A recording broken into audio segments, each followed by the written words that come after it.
Welcome to the Bully's Pulpit, Trump versus the First Amendment. I'm your host, legal journalist Cristian Farias. A dear friend who's also a journalist in this space wrote me a note about the show and said that my job during this second Trump administration is to be a translator, to help people understand the First Amendment's role in our democracy, why it's essential for it to keep working, and what people are doing to make it work, and to do all of that clearly with the most direct, concrete language possible. No pressure, Cristian.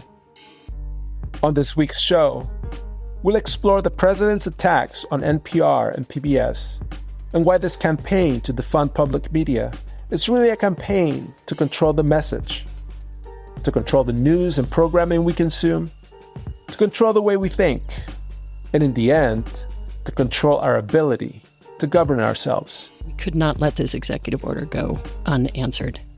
As unconstitutional as we feel it is anyway, it couldn't go unanswered. But before I speak to this week's guest, let's go over some of the big First Amendment news capturing the public's attention.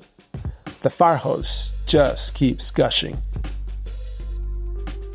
First up, Mahmoud Khalil remains in prison and separated from his wife and newborn son. In a few days, it'll be 3 months since he was whisked away to a prison in Louisiana over his advocacy for Palestinian freedom at Columbia University. His lawyers filed a letter brief that could be fairly described as a desperate plea to get the judge overseeing his case to release him immediately. They write, quote, "Mr. Khalil is experiencing irreparable harm from his arrest and detention." And there's simply no stopping Donald Trump's vendetta against Harvard. This week, he issued a new proclamation that essentially branded the university a national security threat, barring any new international students from entering the U.S. The order also places current Harvard students and researchers under review, empowering the State Department to revoke visas on a case-by-case basis. The old is new again. For this proclamation, the president is invoking the same authority he invoked for his first Muslim ban, which the Supreme Court upheld. In a statement, the university said, quote, "This is yet another illegal retaliatory step taken by the administration in violation of Harvard's First Amendment rights." This next update goes back to a case filed during the first Trump administration. The Knight Institute won a unanimous ruling from the Fourth Circuit that allows an immigration judges union to proceed with a legal challenge to a policy that basically muzzles them from speaking publicly about their work.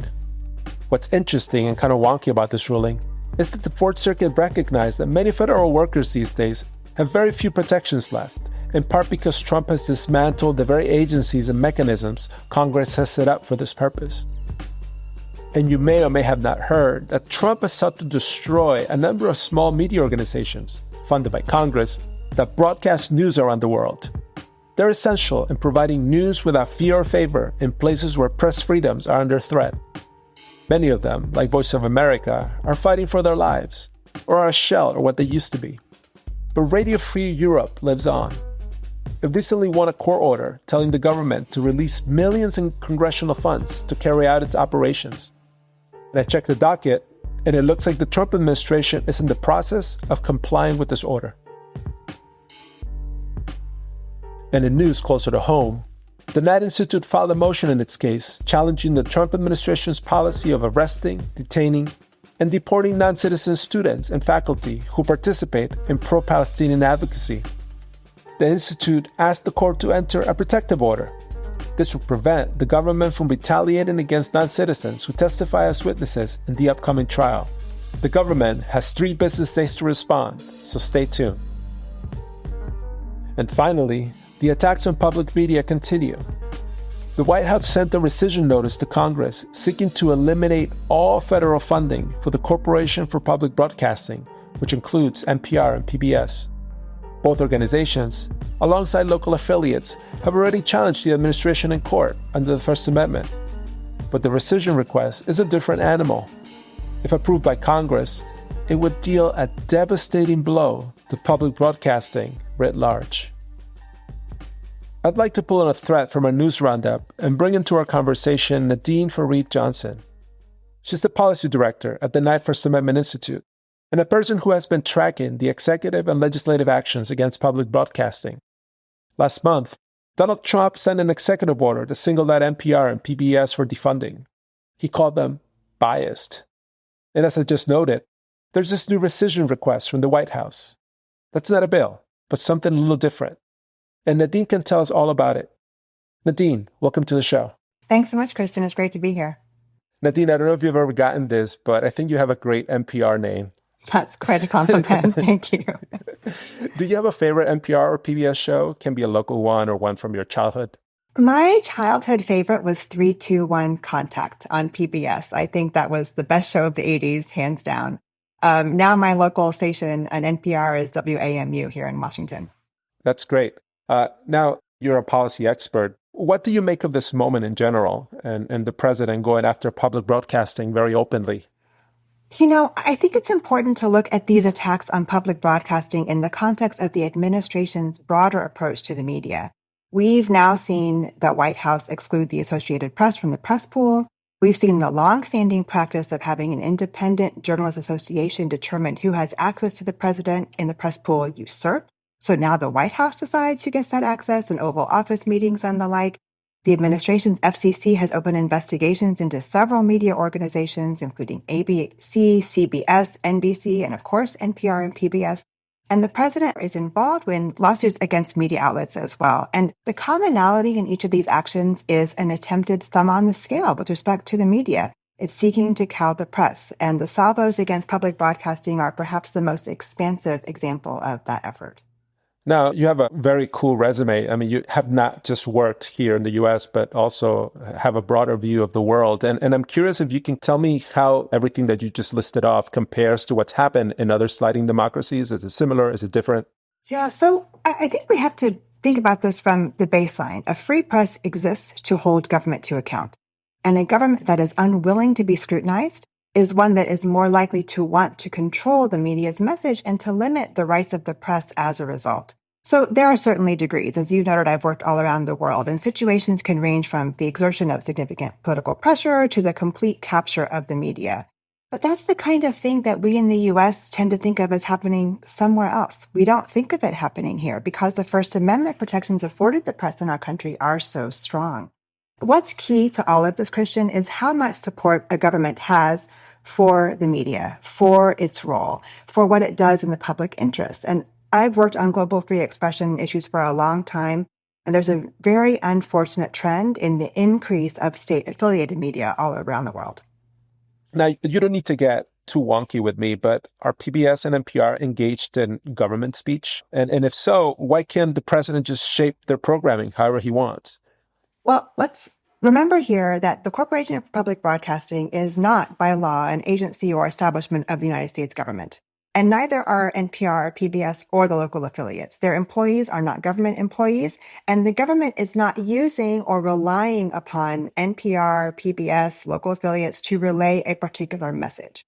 So no, they are not engaging in government speech, and the president cannot shape their programming because they are enshrined by law as independent entities with editorial discretion.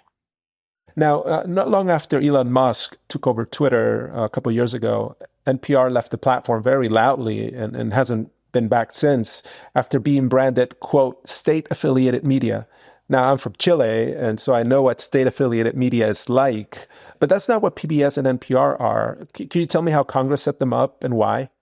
Well, first, you're exactly right. PBS, NPR, their local affiliates, these are not state-affiliated media in the sense that you have experienced in Chile or what we see in countries like Egypt, Iran, China, Russia. Those are places where the state largely or fully controls the narrative and stifles editorial independence. PBS and NPR are what is referred to as independent public media. And they were established via the Public Broadcasting Act, and that created the Corporation for Public Broadcasting, which we've all seen those little logos when we turn on PBS. That's an independent nonprofit. And the act wanted to establish that there's a public interest in encouraging the development of public programming, including for instructional, educational, and cultural purposes. And so CBP establishes PBS in 1969. It's a private nonprofit essentially made to interconnect public TV stations and distribute programming. And NPR is created the following year. But there are a couple of points I want to emphasize here. One, CBP has long been referred to as a kind of heat shield to protect public broadcasting from Congress's or the president's political whims. And the House report that accompanied the Public Broadcasting Act said that the federal government should not control the final product of educational broadcasting, and that having the CBP disperse funds would provide the most effective insulation from government control or influence over those expenditures. Two, since 1975, the CBP has actually had a 2-year advance appropriation. That advance funding is meant to further shield public broadcasting from the risk or appearance of government influence. So it's always been this insulated, independent entity that's funded in the public interest.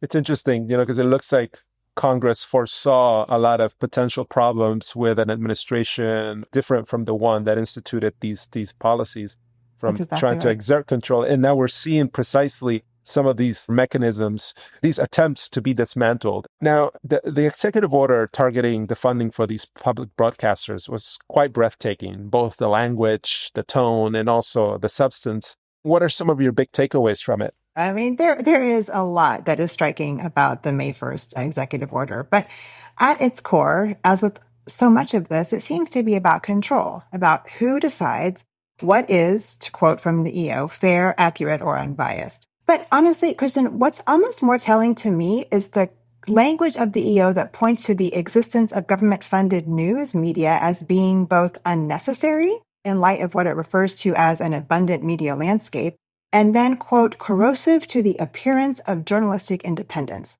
So let's back up a little bit, because under the Public Telecommunications Act of 1988, about 70% of CBP's entire appropriation must go to local TV and radio stations. So today, that funding goes to well over 1,200 radio stations that are public and 365 or so public TV stations. So those local stations are serving a significant swath of the population.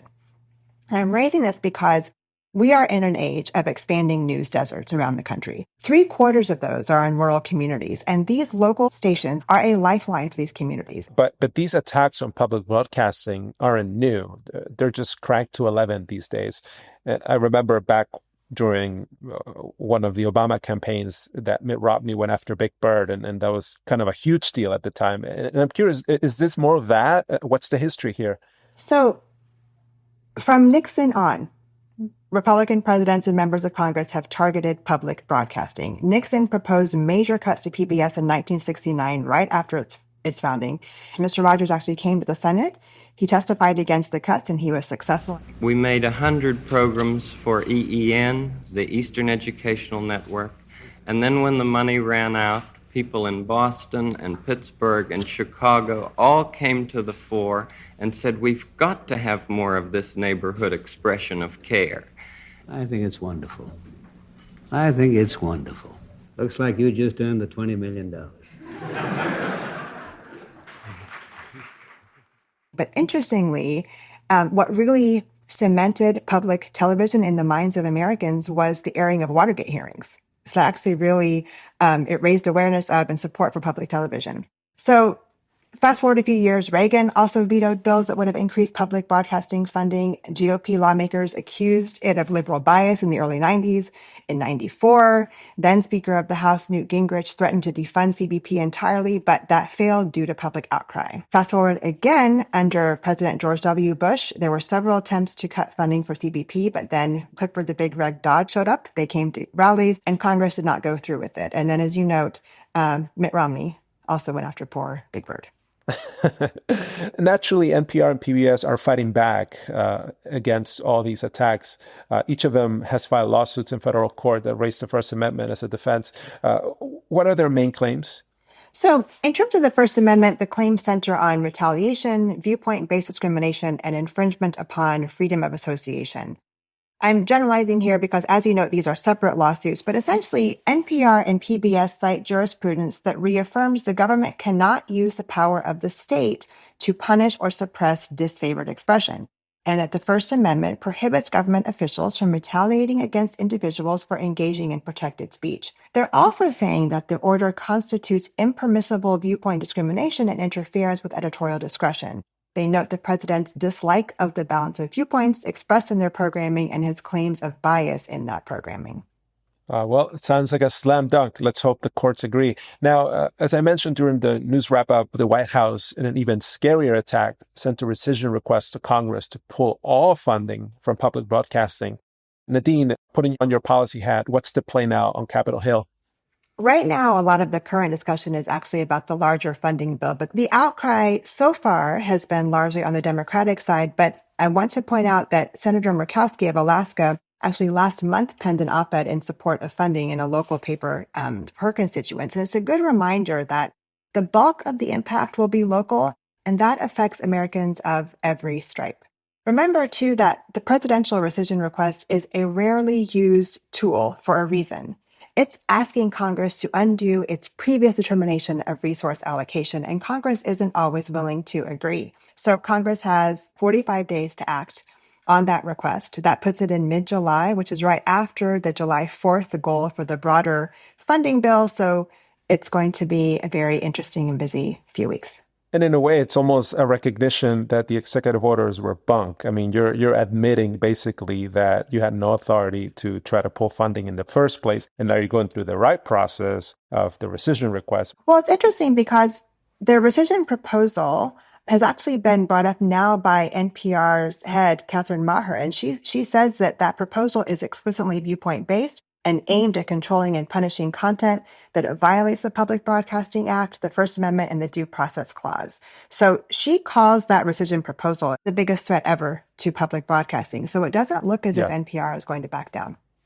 Now, I want you to think of yourself as an NPR host in one of those news deserts, or perhaps at a local affiliate who truly depends on this funding. How would you appeal to your listeners so they can get involved and do something about this? Well, as someone who's listened to many an NPR appeal, I can tell you, it's about access to information. The First Amendment is at its foundation our vehicle to self-governance, and access to information is an inherent part of that power. Ostensibly, and I think the relevant legislative history that we talked about indicates, in creating the Corporation for Public Broadcasting and funding independent public media, Congress recognized this, and it understood and underscored in that act and in subsequent acts the value in ensuring that every community has access to editorially independent, reliable news. And so that's the appeal that I would make to listeners. Nadine Farid Johnson. She's the policy director at the Knight First Amendment Institute. Nadine, it's been an absolute pleasure to have you on the show. Pleasure's all mine, Cristian. Thank you so much.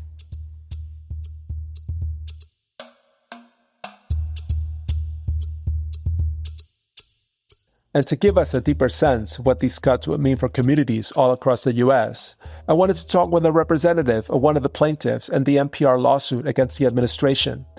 In addition to the national network, 3 Colorado-based NPR member stations have signed on to the lawsuit, including KSUT, which serves rural and tribal communities in the southern part of the state. Tami Graham is the executive director for KSUT in Ignacio, Colorado. Tami, welcome. It's great to be here with you. Thanks, Cristian. You're broadcasting in the Four Corners region of the Southwest, where Colorado, Arizona, New Mexico, and Utah meet. Now, give us a sense of what the KSUT listener base is like and what's the prototypical KSUT story. Yeah, it's interesting. KSUT is extremely unique. The SUT actually stands for Southern Ute Tribe. The Southern Ute Tribe founded KSUT in 1976, and it was originally intended as a means of communication to the tribal membership, and has expanded ever since, became an independent nonprofit. We still operate out of the Southern Ute Tribal Campus, about half an hour south of Durango in Ignacio, Colorado. But we have expanded to include both our original tribal radio signal and now have Four Corners Public Radio. The tribal radio signal serves 4 tribal nations with the terrestrial signal, the Southern Ute Tribe, the Ute Mountain Ute Tribe, a large portion of the Navajo Nation, which is huge, and the Hickory Apache Nation in northern New Mexico. And so the tribal station signal is one of the oldest tribally founded stations in the country. We were one of the first.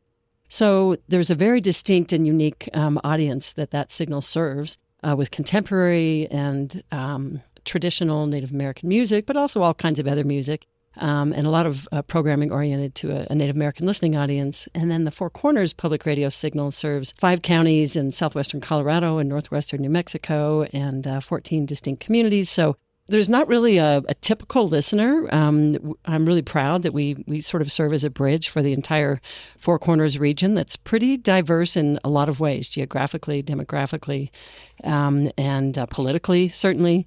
And we collectively, between the two signals, really serve that entire region.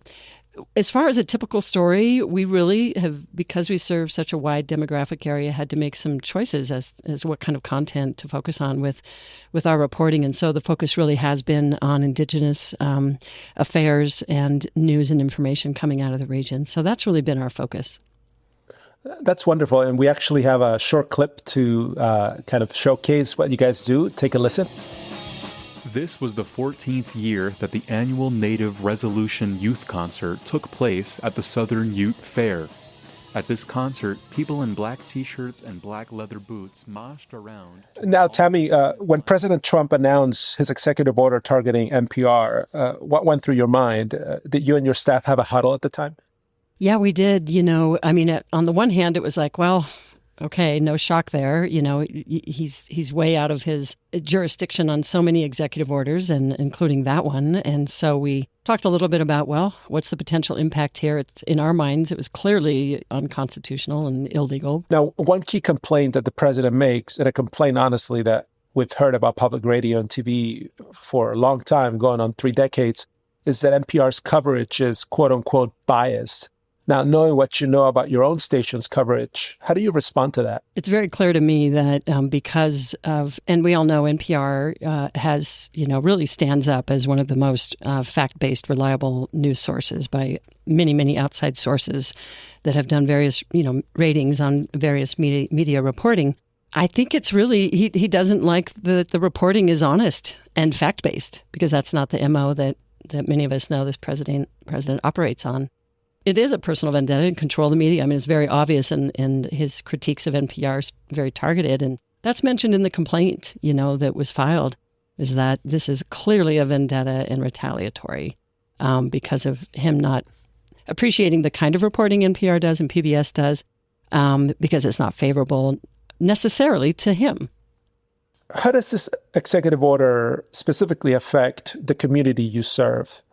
If the executive order were to go through, it would be a huge affront to the First Amendment and to press freedom. So to that effect, the executive order, among other things, calls for the limitation of affiliates of NPR, such as ourselves, to where we can spend our federal dollars on programming. So in effect, it's saying you can't spend your federal dollars on NPR programming. And that is just a total affront to editorial choice and freedom of the press. And so as far as our listeners and the impact it would have, if we had to pull NPR programming because the president told us he doesn't like the kind of coverage he's getting, that has a huge impact on our listeners. We live in a news desert, and we live in a literal desert in many ways and a news desert. And, the impact of coming down from, the highest office in the land saying, sorry, folks of the Four Corners, you can't hear NPR programming on your local station because someone in a position of power doesn't like it. So it would have a very direct effect on our listener base in the region. It has been said that the amount of funding that goes to public broadcasting vis-a-vis the general budget is a drop in the bucket. It's very small. But for a station like yours, it's a very big deal, isn't it? So for us, 19% of this year's budget comes from the Corporation for Public Broadcasting federal funding. That equals $333,000. And that's significant. And one of, I think, the wonderful things about the Public Broadcasting Act of 1967 and the directive to Congress via CPB was that if your station, whether it's TV or radio, serves what they consider, and there's criteria to serve a rural audience and or a minority audience, in our case, the Native American service, you get a higher percentage of funds based on your own fundraising. There's a complicated criteria for how much money you get in the grants we write to CPB, but we, because we're rural and minority serving, 19% of our budget is significant. And so, you have major market radio stations that have access to huge populations and folks with, a lot of ability to support those stations in big ways. And for us, that's just not true. So it's sort of a double whammy. By virtue of where we operate out of, we don't have the same access to high dollar donors potentially that could then backfill the loss of that support. That's right.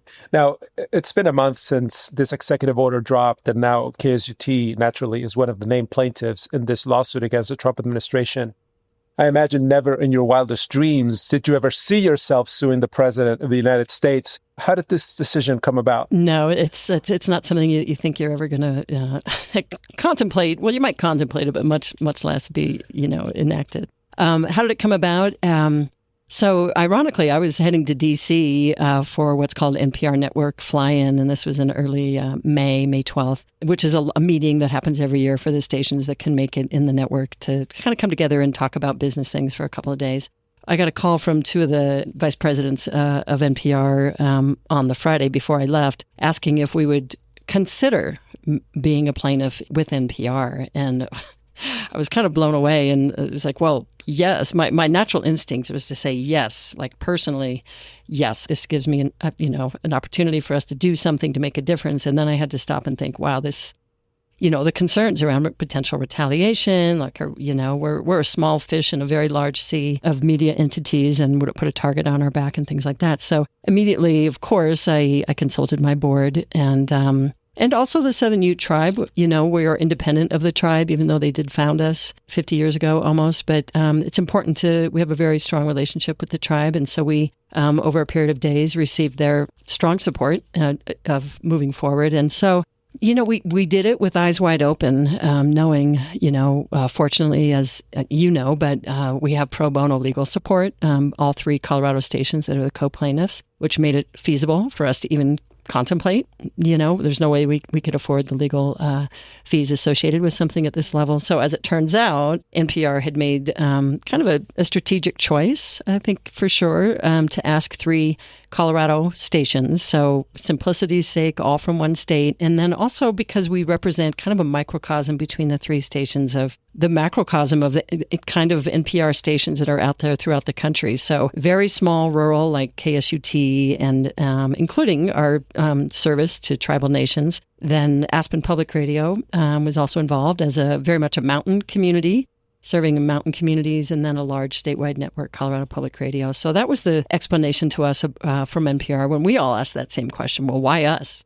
And so NPR, we understood wanted to move fairly fast on this. And for those reasons, we were selected. It was, of course, a great honor to be asked. Now, naturally, as you just explained, you got buy-in from the tribes for this action, for this lawsuit. But that, in effect, as you noted, means that you're sticking your neck out. You said, that this lawsuit, in a way, puts a target on your back. And I'm curious how this action has affected your staff, if at all. How have they felt this decision? And I just came out of a staff meeting, and I know in talking to my counterpart co-plaintiffs, at CPR and at Aspen Public Radio, that there's been a whole range of response from our collective staff. Pretty much everybody is, on the one hand, when they've really thought about it, like on the principle of it, very supportive, but also, there's a chilling effect, where there's concerns, folks that might have a child in the military or a child attending an out-of-state college that's in a more conservative state, and about people being concerned about personal safety for their loved ones or for themselves, or, it's real. And it just really speaks to the kind of environment that we are in right now. As we all know, it's, retaliation is real, and we've seen it happen. And, we've seen media, we've seen journalists, attacked in this country, killed. I mean, it's a real concern. It was not a decision that we made lightly by any means, knowing that, this has a ripple impact throughout the organization and throughout the state of Colorado. Honestly, we've had other stations reach out and say, we support you. We're so glad. But what if Colorado public radio stations have a target on their back now for other things, FCC investigations, or who knows, and it's these are all very real and valid concerns. And at the same time, we could not let this executive order go unanswered. As unconstitutional as we feel it is anyway, it couldn't go unanswered. Yeah. And also, to your point, none of this is normal. You shouldn't have to be doing this to contest this unconstitutional order. And the fact that you are, it kind of speaks to how different and unprecedented this moment is.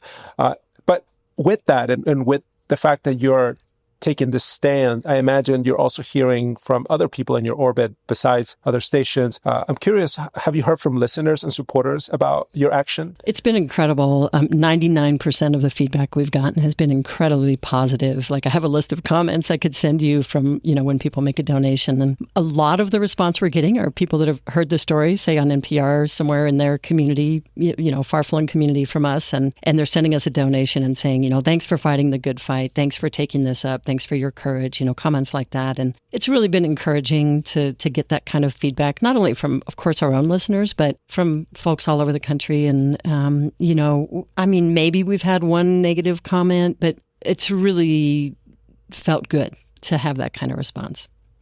That's great to hear. Tami, just this week, we heard from the White House that they've sent a rescission request to Congress to pull all funding for public broadcasting. Now, this is the real thing. This is almost like a law that, if passed, it would truly be how things are supposed to work, not through executive orders, not through just messaging or complaints from the White House podium. How do you feel about this latest move?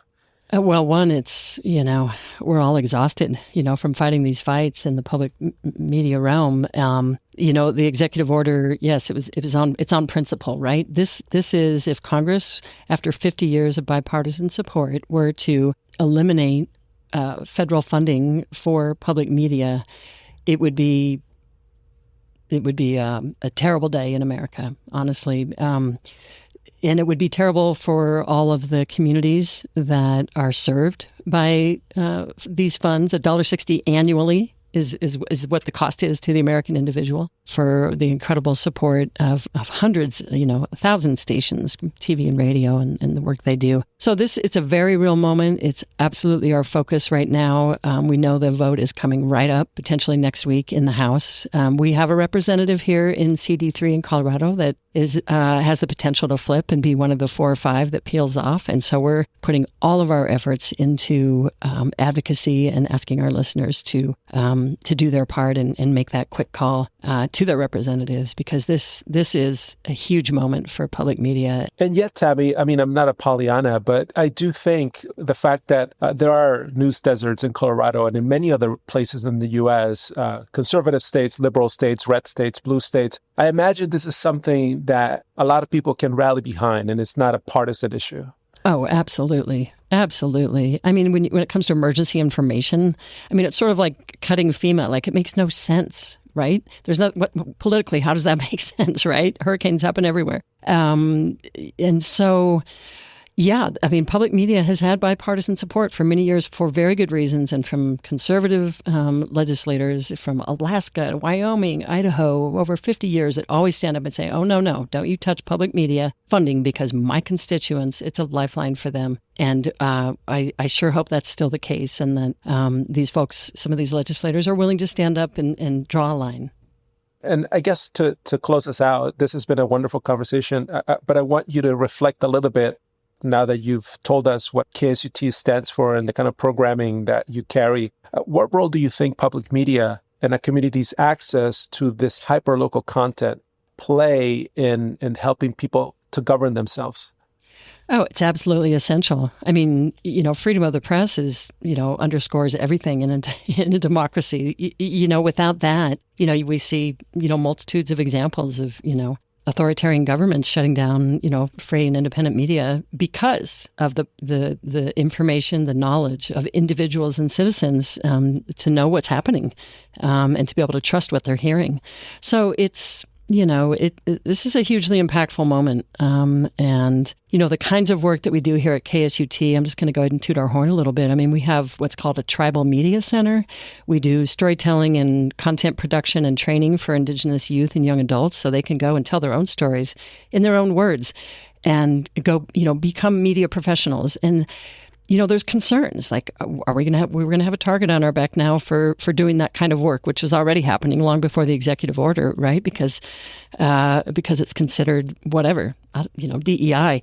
And so we're unwavering in the work that we're doing, and that won't change whether or not we're successful in this lawsuit, whether or not we lose public funding. We will move forward unwavered because our community counts on us. We hear it every single day from our region, how important we are and what a lifeline we are. to them. And so we stand on solid, principled ground, we feel. And, it's not a moment to cower.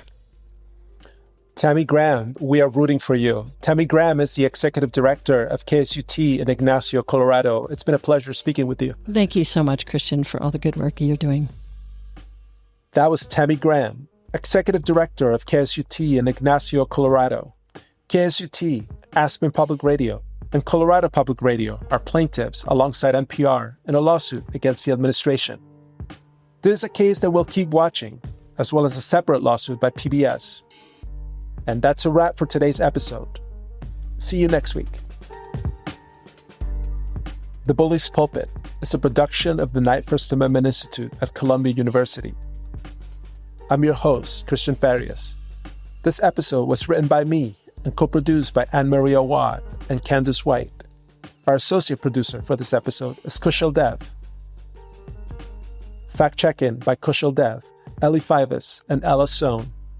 Our sound engineer is Patrick McNamee-King. Candace White is our executive producer. Our music comes from Epidemic Sound. The art for our show was designed by Astrid De Silva. Thanks to Nadine Farid Johnson and Tami Graham, who joined us for this episode. The Bully's Pulpit is available on Apple, Spotify, and wherever you listen to podcasts. Please subscribe and leave a review. We'd love to know what you think. To learn more about the Knight Institute, visit our website, knightcolumbia.org. That's Knight with a K. And follow us on social media.